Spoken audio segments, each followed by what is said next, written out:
রাজধানীর আবাসিক এলাকা বসুন্ধরায় আধুনিক চিকিৎসার সব সুবিধা নিয়ে শেয়ার ভিত্তিক যৌথ মালিকানায় নির্মিত হচ্ছে বসুন্ধরা মেডিকেল সিটি। বসুন্ধরার এন ব্লকে 6 বিঘা জমিতে প্রকল্পটি বাস্তবায়ন করছে এস রহমান গ্রুপ।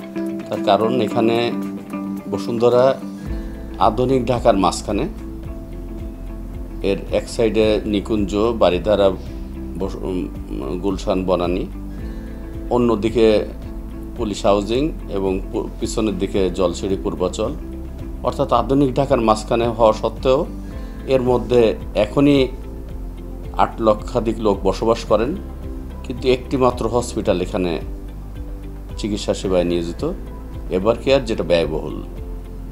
এটি আমাকে অনুপ্রাণিত করে যে এখানে স্বাস্থ্যসেবার যে অসম্পূর্ণতা রয়েছে তার জন্য একটি মেডিকেল সিটি প্রয়োজন। তাছাড়া বসুন্ধরার ভিতরে 800 থেকে 1200 ডাক্তার বসবাস করেন, যাদের প্রাইভেট প্র্যাকটিসের কোনো ব্যবস্থা নেই।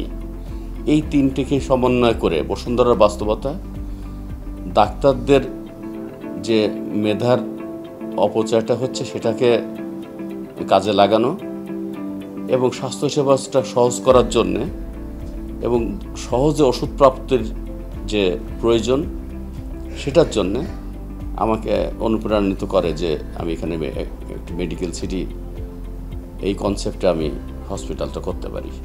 ওদের স্বপ্ন পূরণে পাশে থাকতে পেরে আমরা গর্বিত। বসুন্ধরা আবাসিক এলাকার অভ্যন্তরে চিকিৎসা সেবার ঘাটতি পূরণ এবং সর্বস্তরের মানুষের জন্য আন্তর্জাতিক মানের স্বাস্থ্যসেবা নিশ্চিত করতেই এই মেডিকেল সিটি প্রতিষ্ঠার উদ্যোগ নেন প্রকল্পটির স্বপ্নদ্রষ্টা এস রহমান গ্রুপের chairman S M Shahidur Rahman. Bashundhara একটি হাসপাতালের জন্য নির্দিষ্ট জায়গা আছে, যেটিকে যাকে ডেভেলপ করলে বসুন্ধরার বসবাসরত 8 লাখ লোকের স্বাস্থ্যসেবাটা অনেকটাই নিশ্চিত হয়। তো বসুন্ধরা কর্তৃপক্ষের অনুপ্রেরণা, উৎসাহ এবং সার্বিক সহযোগিতায় আমরা ওই প্রকল্পটি হাতে নিই। তো এখন মূল জায়গা দিয়েও 3টে ব্রিজে আমাদের হসপিটালটা কানেক্ট হবে। তো অত্যন্ত মনোরম পরিবেশে এই হসপিটালটা হবে। এখানে হসপিটাল বললেও ভুল হবে, আমরা একটা নতুন ধারণা নিয়ে আসি। ধারণাটা ছিল মেডিকেল সিটি। তো এক পর্যায়ে চেয়ারম্যান মহোদয় বসুন্ধরা নামটা ব্যবহার করতে দেন এবং বসুন্ধরা মেডিকেল সিটি আমরা এটাকে নাম দেই। 120 কাঠা জমির উপর নির্মিত এই প্রকল্পে থাকবে আধুনিক ডায়াগনস্টিক সেন্টার, প্রায় 100 ডাক্তার সমন্বিত কনসালটেশন সেন্টার, জেনারেল ও বিশেষায়িত হাসপাতাল, ফার্মাসিউটিক্যাল হোলসেল মার্কেট এবং জরুরি চিকিৎসার সব সুবিধা। এক কম্পাউন্ডের মধ্যেই একজন রোগীর চিকিৎসার সব ধাপ সম্পন্ন হবে। নামের বিশেষত্ব হচ্ছে যে একই কম্পাউন্ডের স্বাস্থ্যসেবার সকল ব্যবস্থা, অর্থাৎ এক ছাতার নিচে এক কম্পাউন্ডে ঢুকলে সে চিকিৎসক, ডাক্তার, সেবা, ওষুধ সব কিছুই পাবেন।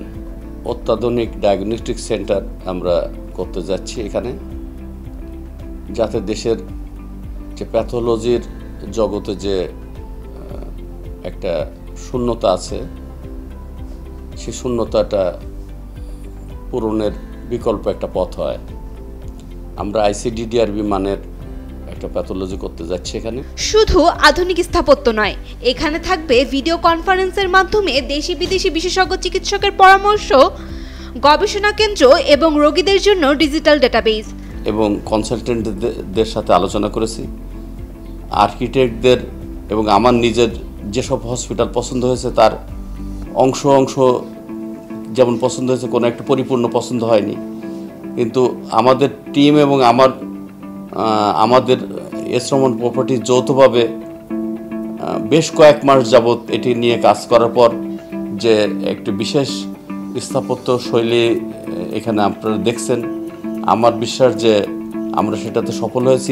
এই প্রকল্প বাস্তবায়িত হলে ঢাকার পূর্বাঞ্চল তথা গুলশান, বারিধারা, পূর্বাচল, উত্তরা, নারায়ণগঞ্জ থেকে গাজীপুর পর্যন্ত এলাকার স্বাস্থ্য ব্যবস্থায় আসবে যুগান্তকারী পরিবর্তন। এতে প্রায় কয়েক হাজার মানুষের কর্মসংস্থান হবে বলে আশা করা হচ্ছে। এস রহমান প্রপার্টিজ এর উদ্যোক্তা বা কর্ণধার হিসেবে আমি নিজে স্বপ্ন দেখাতে এবং তা বাস্তবায়নে বদ্ধপরিকর। সেই হিসাবে আমি এই উদ্যোগকে আমার নিজের চোখে বা অন্যের অবস্থান থেকে দেখলেও একটা মহৎ পরিকল্পনা, উদ্যোগ এবং ব্যতিক্রমী উদ্যোগ হিসেবে বিবেচনা করি। আমি দৃঢ়ভাবে তা বিশ্বাস করি যে একসময় বসুন্ধরা এবং আমাদের যৌথ স্বপ্ন বাস্তবায়িত হবে। এই প্রকল্প বাস্তবায়ন হলে বদলে যেতে পারে দেশের চিকিৎসা খাত। Saima Akter, Daily Sun.